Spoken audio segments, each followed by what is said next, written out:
તો કેમ છે ખાખીના યોદ્ધાઓ, આપ સર્વનું સ્વાગત છે આપ સર્વેની યુટ્યુબ ચેનલ એમજે કેરિયર એકેડમીમાં। મિત્રો, ખાસ આગામી પોલીસ કોન્સ્ટેબલ તથા પીએસઆઈ માટે આપણે તમારા માટે લઈને આવ્યા છીએ daily dose of current affairs.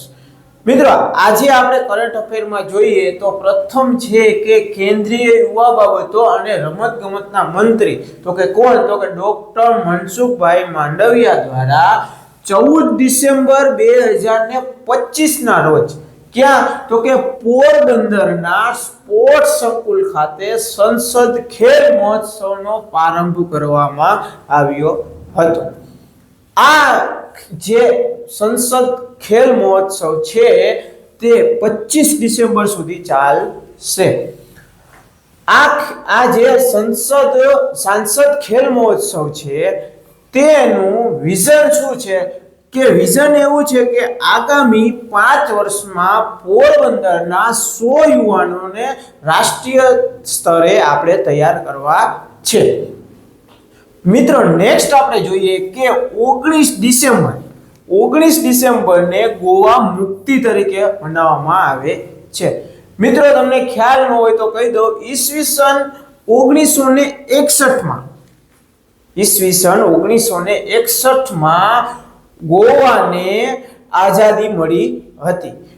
ત્યાં ઈસવીસન 1961 માં પોર્ટુગીઝોનું શાસન હતું, જ્યાં પોર્ટુગીઝે કુલ 450 વર્ષ શાસન કરેલું હતું તથા ભારતીય સશસ્ત્ર દળો દ્વારા ઈસવીસન 1961 માં 19 ડિસેમ્બરના રોજ ગોવાને સ્વતંત્રતા અપાવી, જેના લીધે 19 ડિસેમ્બરને ગોવા મુક્તિ દિવસ તરીકે ઉજવવામાં આવે છે। વર્ષ 2025 માં ગોવાની આઝાદીના કુલ 64 વર્ષ પૂરા થાય છે। મિત્રો, ગોવા, દમણ અને દીવ એ ત્રણેય પ્રદેશો પોર્ટુગીઝોના શાસન હેઠળ હતા। તેના પર આક્રમણ કરી ભારત સરકાર દ્વારા ઓપરેશન વિજય શરૂ કરવામાં આવ્યું હતું અને ગોવાને મુક્તિ આપવામાં આવ્યું હતું। મિત્રો, તમને ખ્યાલ ન હોય તો કહી દઉં કે અખંડ ભારતનું સપનું જોઈને સરદાર વલ્લભભાઈ પટેલ નીકળ્યા હતા, ત્યારે કુલ 3 એવા પ્રદેશો હતા જેમને ભારત સાથે ભળવું હતું નહીં। તેમાં પ્રથમ એક હતું હૈદરાબાદમાં ત્યારે કેનું શાસન હતું, તો કે નિઝામનું હતું। કેનું? નિઝામનું। જેને આઝાદ કરવા માટે સરદાર વલ્લભભાઈ પટેલ દ્વારા એક ઓપરેશન કરવામાં આવ્યું, જે ઓપરેશનને કહેવામાં આવ્યું હતું ઓપરેશન પોલો। તથા બીજું એક હતું આપણે ગુજરાતનું જૂનાગઢ। ત્યાં જૂનાગઢમાં નવાબનું શાસન હતું, જે નવાબને આ ભારતમાં ભેળવવા માટે જૂનાગઢને એક ઓપરેશન ચલાવવામાં આવ્યું હતું, જેથી તમે માહિતગાર છો, જેની સ્થાપના કરવામાં આવી હતી શેની, તો કે આરજી હુકુમતની। અને આરજી હુકુમતની મિત્રો કેને આઝાદ કરવા માટે કરવામાં આવ્યું કે જૂનાગઢને। અને આરજી હુકુમતનું વડુ મથક કે તો આરજી હુકુમતનું વડુ મથક આવશે રાજકોટ। તો મિત્રો, આ માહિતી તમે ખાસ યાદ રાખજો। મિત્રો, ડેઈલી કરંટ અફેર્સમાં આગળ આપણે જોઈએ તો વિશ્વની સૌથી ઊંચી પ્રતિમા એટલે કે સ્ટેચ્યુ ઓફ યુનિટી ક્યાં આવેલી છે, તો કે સાધુ બેટ નર્મદા જિલ્લામાં આવેલી છે। ની ડિઝાઇન તૈયાર કરનાર શિલ્પકાર રામ સુતાર નું 100 વર્ષની વયે નોઈડા ખાતે નિધન થયું છે। મિત્રો, રામ વી સુતારના આપણા પુત્રનું નામ છે અનિલ સુતાર। મિત્રો, રામવી સુતારનું જન્મ 19 ફેબ્રુઆરી 1925 ના રોજ ધુણે મહારાષ્ટ્ર ખાતે થયો હતો તથા તેઓ મુંબઈની જે સ્કૂલ ઓફ આર્ટના ગોલ્ડ મેડાલિસ્ટ હતા। તેમની આપણે કૃતિઓની વાત કરીએ તો પ્રથમ છે સ્ટેચ્યુ ઓફ યુનિટી, જેની તમને ખ્યાલ છે। પછી છે કે સંસદ ભવનમાં ધ્યાન મુદ્રામાં મહાત્મા ગાંધીની જે પ્રતિમા છે તે પણ તેમની કૃતિ છે। તથા ઘોડા પર સવાર છત્રપતિ શિવાજી મહારાજની જે પ્રતિમા છે તે પણ તેમની જ કૃતિ છે.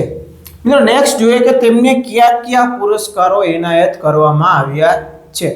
મિત્રો પુરસ્કારમાં તેમને પદ્મશ્રીથી ઈસવીસન 1999 માં નવાજવામાં આવ્યા હતા તથા તેમને તાજેતરમાં જોઈએ તો 2016 માં તેમને પદ્મભૂષણ પુરસ્કારથી સન્માનિત કરવામાં આવ્યા છે તથા તાજેતરમાં જ તેમને મહારાષ્ટ્ર ભૂષણ પુરસ્કાર પણ એનાયત કરવામાં આવ્યો છે. તો આ પુરસ્કારો તથા તેમની કૃતિઓ ખાસ યાદ રાખજો. મિત્રો કરંટ અફેરમાં આગળ આપણે જોઈએ તો મિત્રો તાજેતરમાં 33મી સાઉથ ઈસ્ટ એશિયન ગેમ 2025 નું આયોજન કરવામાં આવ્યું. તો કે ક્યાં કરવામાં આવ્યું? તો કે બેંકોક અને ચોનબુરી એટલે કે દેશમાં આપણે વાત કરીએ તો થાઈલેન્ડ ખાતે આનું આયોજન થયું હતું, જેમાં કુલ 50 પ્રકારની રમતો અને 11 દેશો તેમાં ભાગ લેશે. નેક્સ્ટ મિત્રો આપણે જોઈએ તો 68મી રાષ્ટ્રીય શૂટિંગ ચેમ્પિયનશિપ સ્પર્ધાનું આયોજન કરવામાં આવ્યું હતું. ક્યાં કરવામાં આવ્યું હતું? તો કે સ્થળની આપણે વાત કરીએ તો ડોક્ટર કર્ણિસિંહ શૂટિંગ રેન્જ એટલે કે દિલ્હી ખાતે કરવામાં આવ્યું હતું, જેમાં સિમરનપ્રીત કૌર દ્વારા જુનિયર મહિલા 25 મીટર પિસ્તોલમાં ગોલ્ડ મેડલ મળ્યો છે તથા મનુ ભાકરે આપને સિનિયર મહિલા 25 મીટર પિસ્તોલમાં ગોલ્ડ મેડલ અપાવ્યો છે. બંનેમાં ખાલી એટલું યાદ રાખજો કે આપણે જો સિમરનપ્રીત કૌર કહે તો તેમને જુનિયર મહિલામાં આપણે ગોલ્ડ મેડલ અપાવ્યો છે તથા મનુ ભાકર કહે તો તેને સિનિયર મહિલા 25 મીટર પિસ્તોલમાં આપણે ગોલ્ડ મેડલ અપાવ્યો છે તથા કર્ણાટકની દિવ્યા ટી.એસ. દ્વારા સિલ્વર મેડલ આપને આપવામાં આવ્યો છે તથા અંજલિ ચૌધરી દ્વારા બ્રોન્ઝ મેડલ આપવામાં આવ્યો છે. મિત્રો સિમરનપ્રીત કૌરની આપણે વાત કરીએ તો તેમને ISF માં પણ ગોલ્ડ મેડલ જીત્યો છે, જેનું આપણે કરંટ અફેરના વિડીયોમાં પણ તેની આપણે માહિતી આપેલી છે, તો તે પણ તમે જોઈ લેજો. આગળ આપણે મિત્રો કરંટ અફેરમાં જોઈએ પ્રધાનમંત્રી નરેન્દ્ર મોદી સાહેબને તેમની ઇથોપિયાની મુલાકાત દ્વારા ઇથોપિયાનું સર્વોચ્ચ નાગરિક સન્માન એટલે કે ધ ગ્રેટ ઓનર નિશાન ઓફ ઇથોપિયા થી નવાજવામાં આવ્યા હતા. મિત્રો પીએમ શ્રી નરેન્દ્રભાઈ મોદીને આ એવોર્ડ મેળવનાર વિશ્વના પ્રથમ કોઈ દેશના વડા બન્યા છે, તો આ ખાસ તમે યાદ રાખજો. તથા મોદી સાહેબનું આ 28મું સર્વોચ્ચ વિદેશી રાજ્ય સન્માન છે. મિત્રો આ એવોર્ડ ઇથોપિયાના પ્રધાનમંત્રી અબી અહેમદ અલી દ્વારા આપણા મોદી સાહેબને આ એનાયત કરવામાં આવ્યું હતું. મિત્રો પીએમ દ્વારા જે આ સન્માન મળ્યું છે તે તેમને 140 કરોડ ભારતીયો તથા ઇથોપિયામાં જે સેવા આપે છે શિક્ષણ ક્ષેત્રે તેવા શિક્ષકોને આ સન્માન અર્પણ કર્યું છે. તથા મિત્રો આગળ આપણે જોઈએ તો મેઘાલયમાં તાજેતરમાં રિજનલ AI ઇમ્પેક્ટ કોન્ફરન્સ 2025 નું આયોજન થયું હતું. આજે કરંટ અફેર્સમાં બસ આટલું જ છે. મિત્રો જો તમને આ માહિતી ગમી હોય, ઉપયોગી લાગી હોય તો અમારા વિડીયોને લાઈક કરો. તમારા મિત્ર મંડળમાં જો કોઈ આવી પોલીસની તૈયારી કરતા હોય તો તેને આ વિડીયોની લિંક જરૂરથી શેર કરજો. અને જો તમે આ ચેનલમાં નવા હોય તો અમારી ચેનલને જરૂરથી સબસ્ક્રાઇબ કરજો.